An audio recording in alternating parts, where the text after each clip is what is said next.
we sell stuff? I think we sell stuff. A strange figure towers over the bar, a huge, ungainly man with skin so milky white that his blue veins are visible even from a distance. His bald head is equal parts lumpy and pitted, and blood-filled eyes stare impassively out at you from beneath his pale brows. The glass in the albino's large, clumsy hands looks dangerously delicate, as if one twitch of his calloused fingers would be enough to crush it. A gold medallion engraved with a tankard gleams around his neck. What'll it be? Lore religion. The medallion you're wearing is a sacred symbol, isn't it? Are you a cleric of Caden Kylian? I'm a tavern keeper, best in the city, best as ever been, and I pray to the best god there is. Okay. Show me what you have. I think I have some stuff to sell. Sure this is set. Yep, that's set to sell everything. That can go. That can go. And I'm pretty sure that can go too. Look at all the money. Actually, hold on a second. Oh yeah, that's a regular longbow. It's masterwork. Before I do that, she has a composite bow, right? Yes, she does. Okay. I don't have any rapiers. Oh, you already have a cold iron rapier, anyways. Okay. You have radiance, and I have a cold iron heavy mace. Okay, that works for now until we find something else. Back to the shared stash, sell all of that stuff.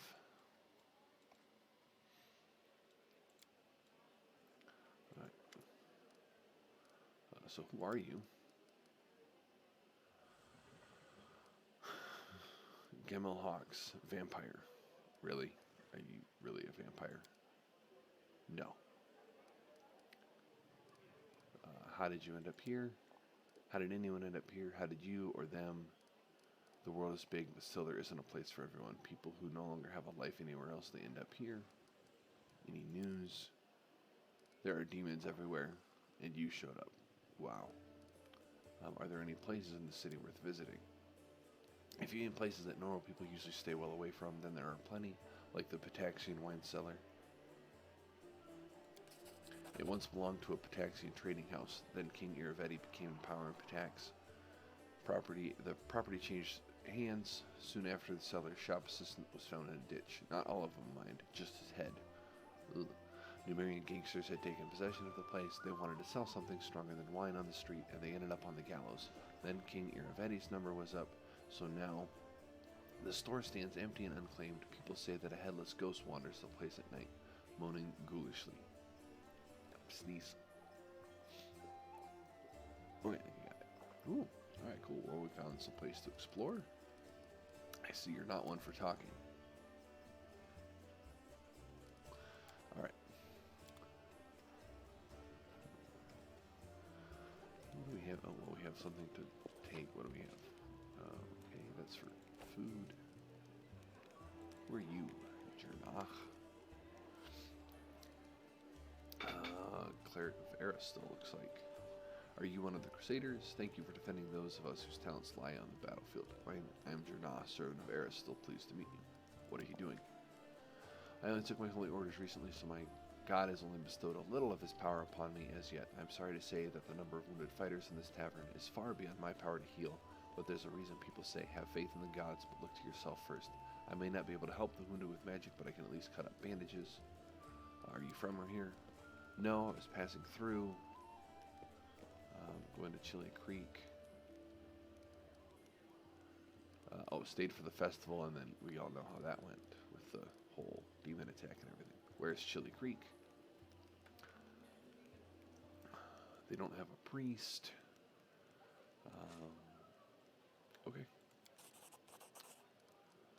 Once we've held Cannabis, we'll be going there. You should come visit. Okay, cool. Aren't you afraid of the world wound?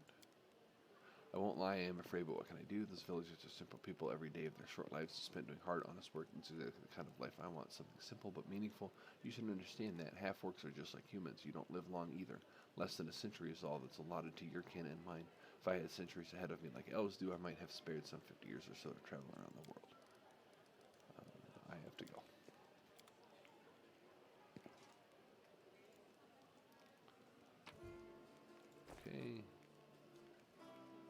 you? Thorn Autumn Haze. A tall, fragile-looking elf sits in front of you, pale as a ghost, his arm wrapped in a bloodstained bandage. You spot other bandages on his body under his clothes, but even in such a miserable state, he manages to keep calm. I am Thorn Autumn Haze at your service. Do you need help? Do not trouble yourself on my behalf. A local healer tended me. Besides, I come from a resilient, hardy people. My body will endure both the wounds and the poison delivered through them. Who wounded you? A sinner and accomplice to demons, the quarry I am hunting in this inhospitable place. I might be able to help you. It would be impolite to refuse such a direct and friendly offer. Who's your query? I was hunting a fugitive, a descarite by the name of Kaylessa. It pains me to admit that there are heinous malefactors such as her among my noble kind. I managed to catch up to her here in Cadabras, and I wounded her. Then demons appeared, and the city was engulfed in flames. I was injured in the battle that ensued, and couldn't free her soul from its service to her dark masters. You're not very good at what you do, then. Many underestimate the wisdom and experiences that my people acquire over the centuries. I do hope that my opponent will misjudge me as you have. Okay. Well, maybe I can help. Thank you, but this is my mission. I'm used to facing all manner of terrors on my own. I do appreciate your willingness to help. If you happen to meet Kaylessa, take caution. She has turned many innocent souls to the path of evil, and darkness has rewarded her with many gifts. Her appearance alone will tell you that. It is warped. The agate skin, the malicious stare of her blood-red eyes, the bestial teeth. She's more monster than elf at this point. There's no way I can pass this, right? If I roll a 20, I can pass this. Okay, sure. Yeah. Her skin is dark, her hair perpetually white. Her red eyes seem perfectly in the dark, to which my dismay. I've come to know from experience, but bright light causes her kind pain. I used an alchemical powder that explodes in a dazzling flash. She cried out as if I had stabbed her. What did you need, Ethan?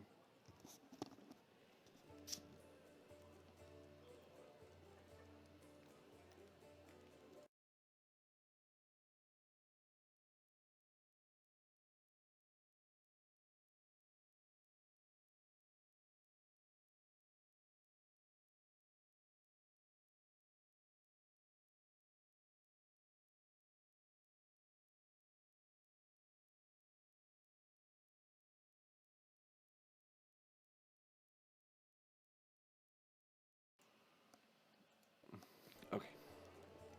I don't really need to know more about him. I have to go. Alright, before we go down to the basement, let's finish looking around up here. Watch out for trouble. Did we talk to Staunton yet? Let's talk to Staunton. Oh, yeah. Dwarf resembles an abandoned citadel, one whose high, crumbling walls are still holding fast, but whose empty, lightless windows make it clear that all inside is dead. Oh, it's you. Good work back there in the Grey Garrison. Name's Staunton Vane. If you've heard rumors about me, just so you know, everything people say about me is true. I need to talk to the elf who calls himself the Storyteller. Do you know where I can find him? The Storyteller, A strange old fellow, that one. He used to sit with me for hours, asking about all sorts of things. He never offered judgment or comfort. He just listened. At first, I wanted him and his questions as far away from me as possible, but later I realized that talking to him did ease my burden a little. I hope he is alive and well. He's completely blind and feeble, too. So if he's alone in the city, well, you probably know what that means.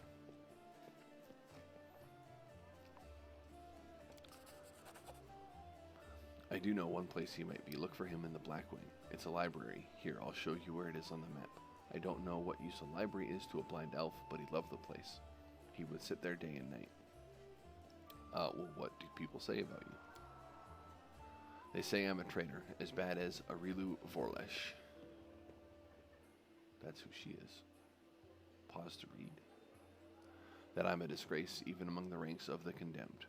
That Queen Galfrey should never have spared me. That I belong on the gallows. Why do they hate you so much? You really don't know? I'm the reason why the Crusade forces are holed up in the fortresses on the edge of the world wound instead of bringing the fight to the demons. We used to have a foothold in the wound, the mighty, unassailable city of Dresden. We used to have it until it fell, and all because of my stupidity. I gave the enemy our main citadel. I was tried, they wanted to execute me, and rightly so, but the queen intervened. She said that I should live and fight in order to undo what I had done. So that's how I live, decade after decade fighting in the condemned. As you can see, I have fixed nothing, and I have earned no one's forgiveness. Are you going to spit in my face too? It wouldn't surprise me. You were given the chance to live, so live. Stop blaming others for what you've made of your life. Do you think you're the first to come with me with sermons? A whole city fell because of you. How's that possible? What do you mean, how? If you don't trust the word of a condemned, go ask somebody else. Ask my little brother Joran. And if you still don't believe it, what's it to me? But if you're about to ask me to recount the story of my disgrace for the 1000th time, don't. You really don't have any friends? I couldn't have survived this long if I was completely alone. Joran, my little brother, he keeps me going. He's never abandoned me. Everything else shies away from me, like they might catch what I've got. Even fighters in the condemned console themselves by thinking, I got stripped of my rank, but at least I'm not Staunton. Commander Tirabade seems to be the only person in the whole army who remembers that I'm a soldier and not a drudge. She has no qualms about taking me into battle. She's had some mud flung at her in the past, or so I hear. That's why she tries to keep an open mind about people. It's no surprise that she's the only one to hold on to her sense of reason in this farce. So many years in the condemned, surely you've paid your penance by now. That's not up to me to decide. My life is in the Queen's hands. The condemned isn't the worst part. All these years I have prayed to Torag for forgiveness countless times. I've gone to his priest countless times. I've kneeled before his altar. If only the Father of Dwarvenkind would answer my prayers just once. Not to restore what I've lost, but just to tell me that I'm still one of his children. But it seems he doesn't give a damn about me. What can I expect from mere mortals when my own God doesn't think I deserve redemption? Well, on that cheery note, I have to go. Go on then, maybe we'll see each other again. Okay. Well, nice to meet you too, Staunton. Camellia, what do you say? Greetings. You want to know about me and then you already do? Why? I talk to spirits of this tormented land and they guide me in battle. I'll help you fight the demons and I swear you can rely on me in this matter. Isn't that sufficient? Where did you learn to wield rapier so well? I had good teachers. I'm a diligent student. Your amulet is quite unusual. Where did you get it? Ah, my little trinket. It's so nice of you to notice, but I assure you the amulet is nothing but a bauble. Can a lady not be drawn to beautiful, useless things? Anyway, as much as I enjoy our delightful conversations, the spirits are calling me and I must respond. Please excuse me. Rude. I wasn't done talking to you. Your speech tells me you're of noble birth. You're most insightful, a fine quality to have.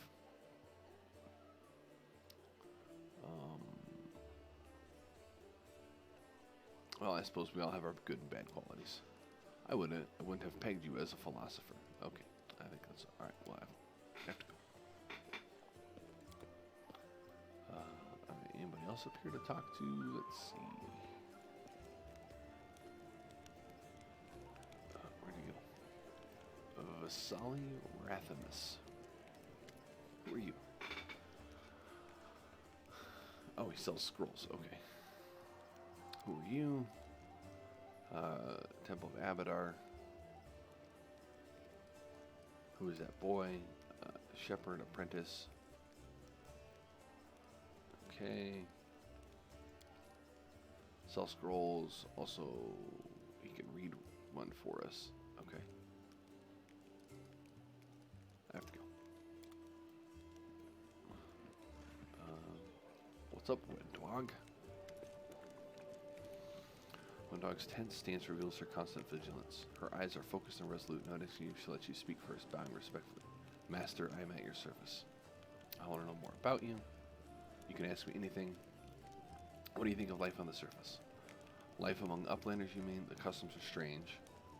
I mean theirs, not yours. Master, you are strong and clever, but I look at other uplanders and wonder. Have you seen how proud they are of their weakness? Look at my hand. Look, my hands are so soft. I've never done anything with them in my entire life because noble blood runs through my veins. What does it matter who someone's parents are? I'm the daughter of a former chief of a tribe, so what? If this is what they respect and fear me for, Saul became chief because he was old, experienced, and smart. After him, I might become the chief because I'm strong and even smarter. But these weaklings wouldn't have lasted a day in our caves. Everything is straight here, but it's all right, Master. We'll put things right, won't we? Tell me about your life in the caves. Life was better than an uplander might think. You're surrounded by rock on all sides. It's sturdy, dependable. When you hide in a crack, you know for sure you're safe. Not like here. All this empty space around you. You always have to be on guard in case an arrow flies from any direction and hits you. Life underground is calmer somehow. Sure, there is less food in the caves than here. But the amount of food the uplanders have, it's too much. Don't you see, Master? How many fat uplanders there are? Why do they eat so much? Like cattle fattened up to make for tastier meat.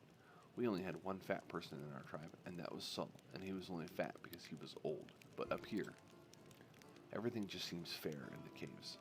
When there isn't enough food for the weak, they die. The lazy die. The sick, in the head and the body, die. Only the strong and skilled survive, and the blood becomes thicker, tougher. What happened between you and Lan? He is a good hunter, but not too clever. A bit of an idiot, really. He was the strongest in the tribe after me. That's why I kept him close. His heart is soft, unlike his body. Oh my. But then I met you, and I didn't need Lan anymore. Now I only want to hunt with you. I can tell you're proud of your strength. Of course, let everyone see who is standing before them. The weak must obey the strong if they don't want to be reminded of their place. Even when I was a snot-nosed little cave rat, I could bring neithers twice my age to heal, because I fear nothing and no one, pain least of all. I was showered with praise and compliments. The best hunters of other tribes wanted me, but what did that matter to me? The moment you start listening to flattery is the moment you get soft and you die. No, I always pushed myself further, challenging myself, taking myself to the very edge. Many times I almost died, but I always came back stronger. I earned all my strength on my own, and if anyone didn't respect that, I just grabbed my knife. That's why I became the best hunter in the tribe. On the surface, your people are called mongrels, but I take it you don't like that term. Let the uplanders call us whatever they want. It doesn't matter. I know what they're trying to do by giving us that stupid nickname. They are asserting their status and superiority over us, but it's normal to try and dominate a stranger you just met. That's expected. When my kin conquer the lands on the surface, people will call us by whatever name we choose. Why do you serve me? Because you are winning, and I want to be with the winner. I don't like sharing food and fire with weaklings. I prefer people like you. And also, because being close to you is a good way to live. I love life. I'm young and strong. It makes sense to eat, drink, screw, and kill enemies while you are young, not when you are 30,000 gongs old and shriveled up like Saul. As long as I'm your servant, I can have fun as I like and order anyone I want. Who will dare defy me? No one.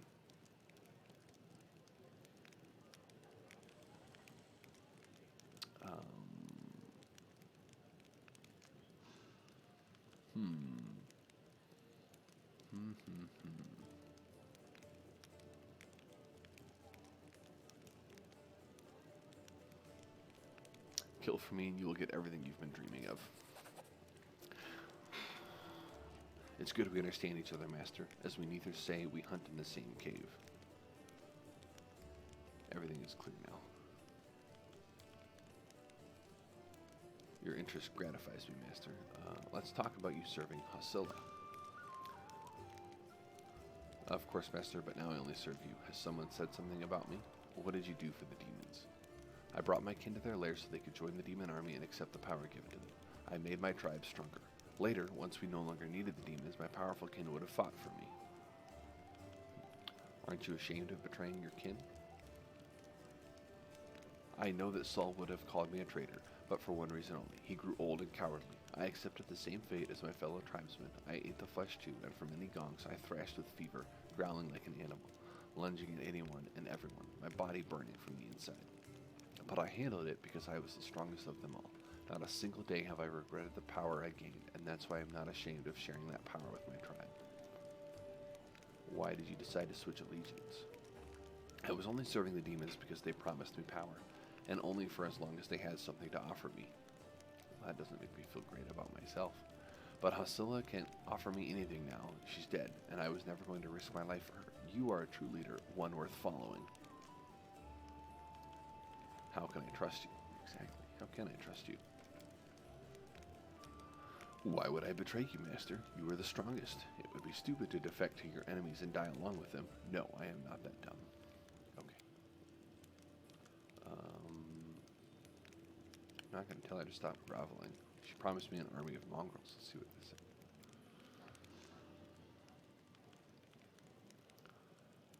And I will give you one, Master. But first we have to rebuff the attack on the city. Saul has spent his entire life preparing for the underground crusaders' return to the surface, and he's not going to take any risks. He will order the tribes to hide in the caves like rats, and he will decide whether they are strong enough to fight side by side with us. Maybe he will decide that it's better to sit this one out and wait for another chance to come along. We have to fend off the demons, win a glorious victory, and show Saul that ours is not a lost cause. Then he will give us his warriors. Then it will be my job to turn them into real soldiers. Okay, that'll be it for now. Thank you for talking to me, Master. Right. Hi, Lore. Venture Captain of the Pathfinder Society. Oh, this is where we respec or get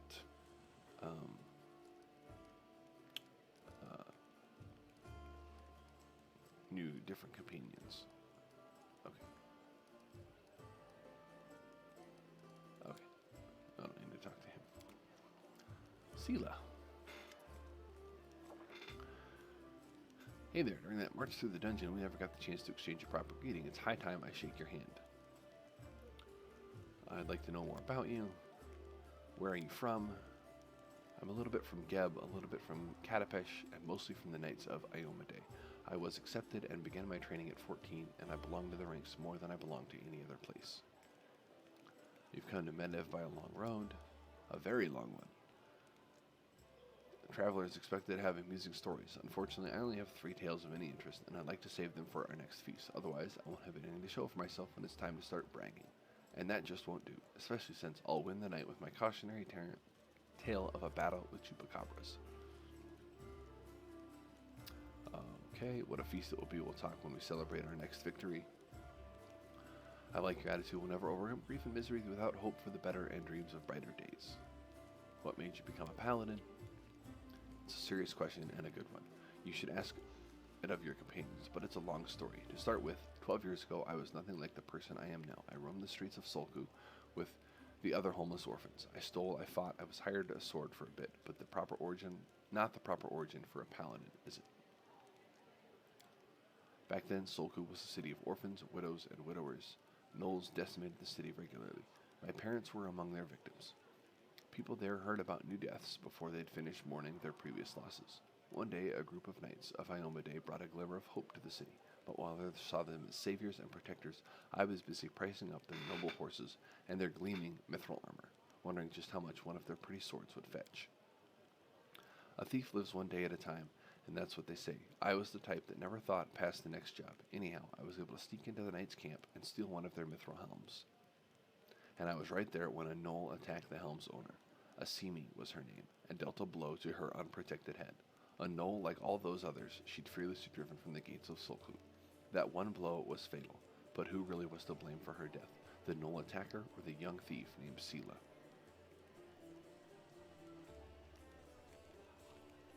Life is cruel and full of chaos. Sometimes survival just comes down to luck. So that's how you see it. I can't accept that point of view. If the story of my youth taught me anything, it's that we're all accountable for our actions. It's too easy to wave off responsibility if you use the cruelty of life as an excuse. But you were asking what brought me into the ranks of Iomade's warriors. We all choose the paladin's path for our own reasons. Some are guided by nobility of spirit, some by a desire to fight injustice. I became who I am through penance and a debt unpaid. The day Asimi died protecting my city, I wanted to kill myself for the terrible guilt I felt. But then I realized that it wouldn't make the world any better, and I decided that instead I'd try to take her place. I'd become who she had been and protect the innocence she would no longer be able to protect. Thank you. Erebeth said your friend Jana Aldori is missing. Do you know where we should look for her?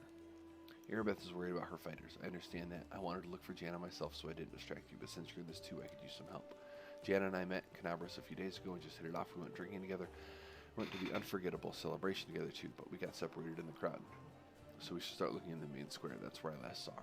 Jana's a good fighter, even if she is green. She wouldn't have become an Aldori otherwise. What do you think about what's going on? It's complete chaos. It's lucky we're here to handle it, right? Does the way I talk bother you? I know I can seem blasé. Many good people in our protected Tarendil have died here in Canopus. A paladin of Iomade is expected to be properly respectful and solemn.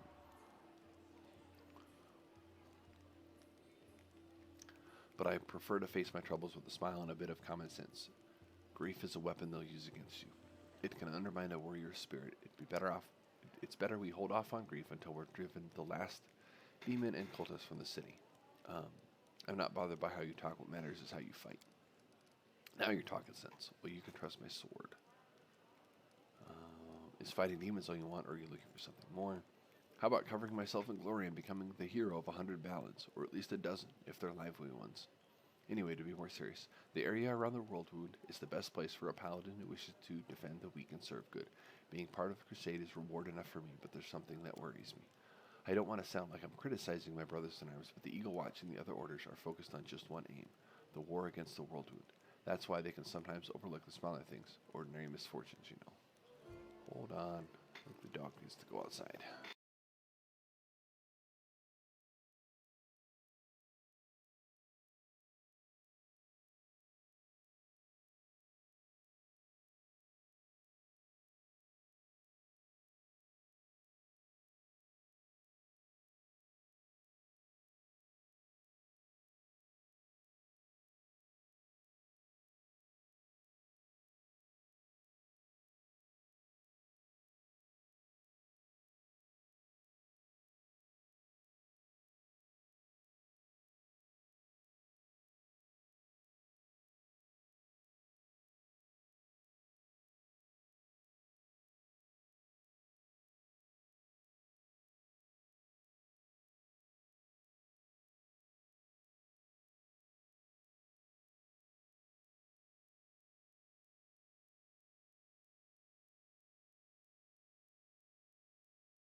No water, too. Lots of talking this morning.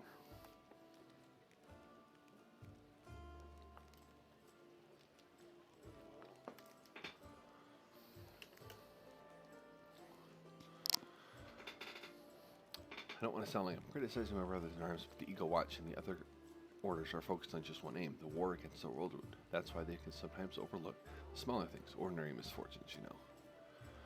So she wants to be a paladin of the people. Alright. I always liked being a wandering knight because any moment I could get up and help a poor rat folk whose family had been kidnapped, or an old woman whose favorite dog had gone missing. So here's my answer. I don't have some big important goal, but I'll be happy to help those who need it, a little bit here and there. Thank you. All right. We got some named people down here. Indara, Pink Eye, and some Crusaders. Okay.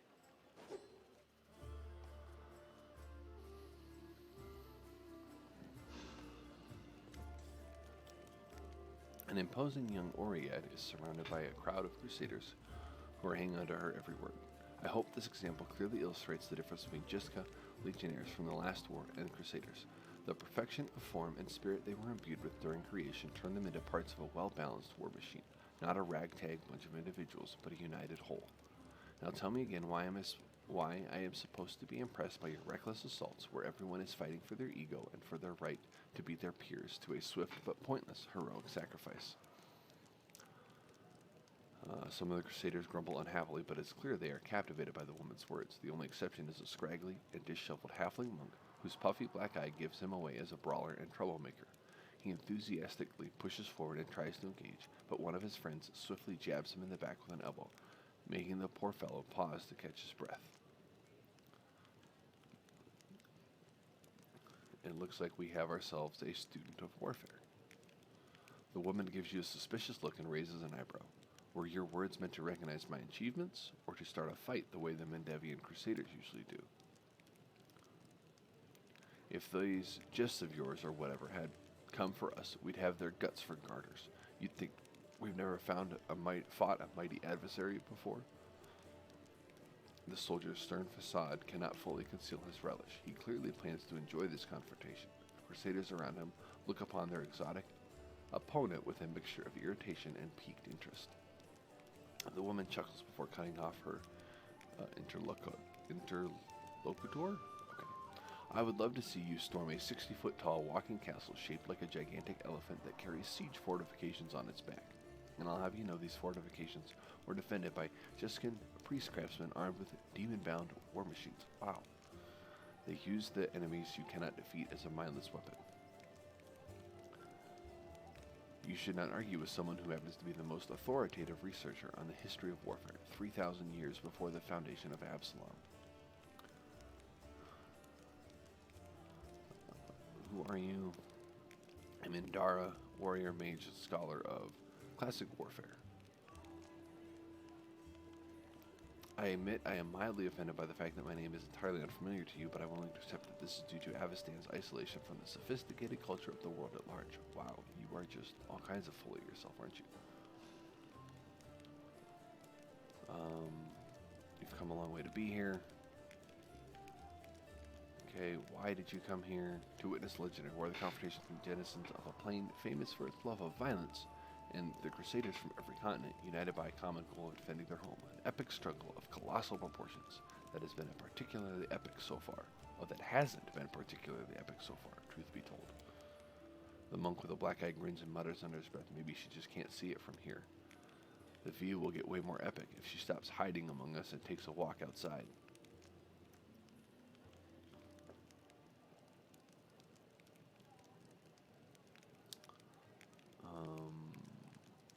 Aren't you the insolent one?